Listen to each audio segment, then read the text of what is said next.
Hello friends, welcome to this video. If you are one of those who have been wanting to come to live and work in the UK and you have tried to apply for jobs but you haven't yet got any, you could be feeling frustrated by this. And believe me or not, I know exactly how that feels. And that's why I decided to fish out 5 visa options that you can use to come to live and work in the UK without needing a job offer or visa sponsorship. So if that is something that is of interest to you, just take a seat as we dive in and let's go. Welcome back guys. And as I said earlier, I know what it really means to keep applying for jobs and then you get rejected.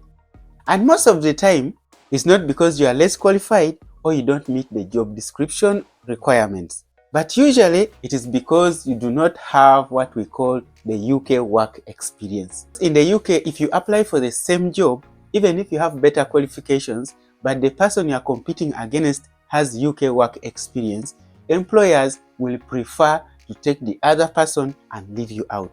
And that's why the visa routes that I'm going to share with you today are very important, because they're going to allow you to come and live and work in the UK, and then you can use that UK work experience that you're going to gain by use of this visa to apply for the jobs of your interest which have visa sponsorship. So all you want to do right now is to ensure that you watch the video until the end so you can pick which one might be suitable for you. So let's just jump into my computer and take a look. So as you can see right now, we are in the official UK government website, and the very first visa type that we want to look at is the Youth Mobility Scheme visa. So what is this visa all about? You can just come here to the overview and you see you can apply for a Youth Mobility Scheme visa if you want to live and work in the UK for up to 2 years. Now, someone might say 2 years is a very short time, but if you have a 2 years UK work experience and you're competing against somebody else, the employers will definitely prefer to give you the visa sponsorship as compared to somebody who does not have that 2-year work experience. Because being in the UK will enable employers to give you a job without visa sponsorship. And that's exactly how you are going to get the UK work experience. So let's continue. In addition, you should be aged 18 to 30 or 18 to 35, depending on where you come from. And then you must prove that you have £2,530 in savings. Because this visa does not have sponsorship, that means that you're going to take care of yourself for the first few months when you are in the UK. And this money usually is an estimate of the funds that you're going to need for your first 2 months in the UK. But whether or not you will use up all that money, that is entirely up to you. Then you should have certain types of British nationality, or if you don't have the British nationality, you should be from certain countries or territories listed in the eligibility requirements. So if you want to check out the eligibility requirements, you can just come over here and then you go through them. So if you meet that criteria, then you can apply for that one. Next, we want to look at the Global Talent Visa. So right here you have it. Apply for Global Talent Visa. So what is this visa all about? When we come down here, you can see you can apply for a Global Talent Visa to work in the UK if you are a leader or potential leader in one of the following fields: academia, arts and culture, and digital technology. And you must be at least 18 years old. So you can usually only apply for a Global Talent Visa if you have successfully applied for an endorsement to prove that you are a leader or a potential leader. You can apply for the visa without an endorsement if you have won an eligible award. You can find out the list of awards from this link. Find out what you can do with Global Talent Visa and how to apply for an endorsement if you work in one of the following. And here they are listed again. They even give you encouragement by saying if you are not eligible for Global Talent Visa, there are other ways to work in the UK, for example, skilled work visa. But we are not talking about the skilled work visa in this video. So how long can you stay with your Global Talent Visa? Here it is said you can stay up to 5 years at a time. However, they say there is no limit to how long you can stay in the UK in total, but you will need to renew or extend your visa when it expires. Each extension can last from up to 1 to 5 years. You choose how long you want to extend it. And then you may also be able to get indefinite leave to remain, so you can settle in the UK. That means if you want to become a permanent resident in the UK. And that will be after 3 or 5 years, depending on which field you work in and how you apply. This gives you the right to live, work and study here for as long as you like and apply for benefits if you are eligible. So you can also check out that one, and if you see that you are eligible, please go ahead and apply and take advantage of it, because for sure so many people have applied and have got it. The next visa type that we want to share with you is what they call the high potential individual visa. Let's check it out. But before we check it out, if you are finding any value in this video, please make sure that you give it a thumbs up. And if you are new here, welcome on board. Just make sure that you hit that subscribe button so you can join this family, because here we talk matters, opportunities, both work related and studies in the UK and elsewhere. And also make sure that you turn on your notification bell so that you don't miss any opportunity that I'll be sharing in the future. So let's continue. So high potential individual visa, HPI. So what is that about?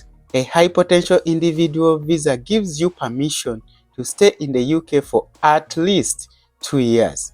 To apply, you must have been awarded a qualification by an eligible university.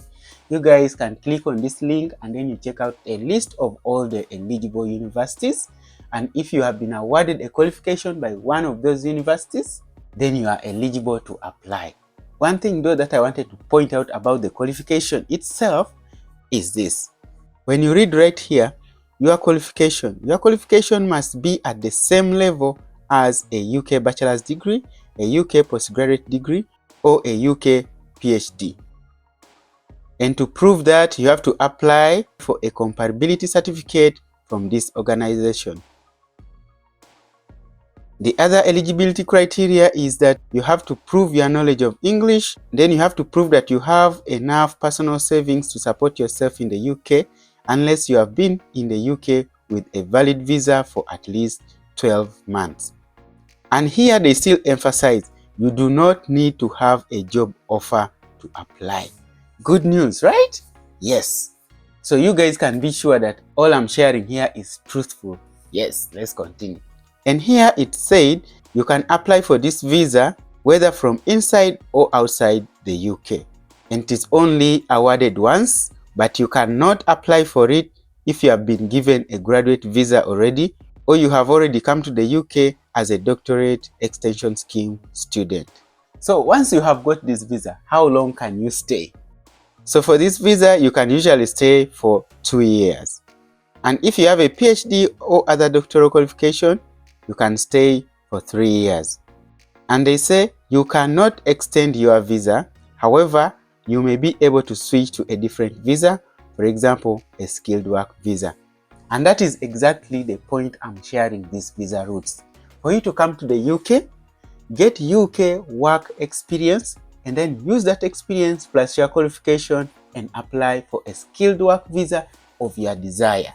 Because as you might have already realized, it is quite difficult to get a visa sponsorship without a UK work experience. Even though I'm not saying it is impossible, because people have got this skilled work visa right from their home country. It's not impossible, it is difficult, but it is doable. But in this video, I'm just sharing other options you can use to get this UK work experience and make your life easier. So if you are convinced that you meet that eligibility criteria, please go ahead and apply. The next we want to look at is specific for India, and it's called India Young Professionals Scheme Visa. So what is this all about? Let's find out. So here you have it, India Young Professionals Scheme Visa. Okay, so what is this visa all about? An India Young Professional Scheme Visa allows Indian citizens between the ages of 18 and 30 years old to live and work in the UK for up to 2 years. And the condition is that you must be selected in the India Young Professionals Scheme ballot before you can apply for this visa. To enter the ballot, you must declare that you are eligible for the visa. Check if you are eligible before you enter. So how do you check whether you are eligible? Let's also find out. To be eligible for the visa, you must be an Indian citizen. Also, you must be between the ages of 18 and 30 years old and have an eligible qualification and have at least £2,530 in savings, which is actually the same for all these visas that do not require a job offer for you to apply. But there's also another list of the full requirements for this visa. So let's look at that also briefly. The list is here. Eligible qualifications are: you must have either a qualification at UK bachelor's degree level or above, or an equivalent overseas qualification at degree level or above. And for that, you'll have to check with your college or university if you are not sure what level of qualification you have. And the money to support yourself was already stated. And as a general rule, you need to have this money available in your account for at least 28 days in a row before you actually apply for the visa. I think that is also clear enough. So let's look at the final and probably the most popular UK visa that does not require a job offer. And that is, you guessed it, the graduate visa, which is also known as the post-study work visa. The students in the UK are obviously familiar with this one. But for those who are not familiar with it, let's look at it briefly. Here you have graduate visa. So for the graduate visa, it gives you permission to stay in the UK for at least 2 years after successfully completing a course in the UK. And this is one of the enticing things for students to come to the UK. But whether it is worth it or not, that is a question of another debate. But for now, let's look at what it is really all about. So eligibility is here. You can apply for a graduate visa if all of the following are true.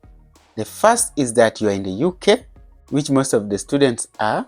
The next is that your current visa is a student visa, what they call Tier 4 General Student Visa.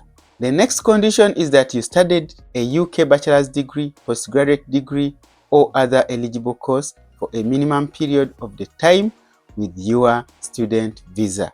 That is, if the course is 1 year, you have studied for 1 year. If the course is 3 years, you have studied for 3 years. Simply put, that's what it means.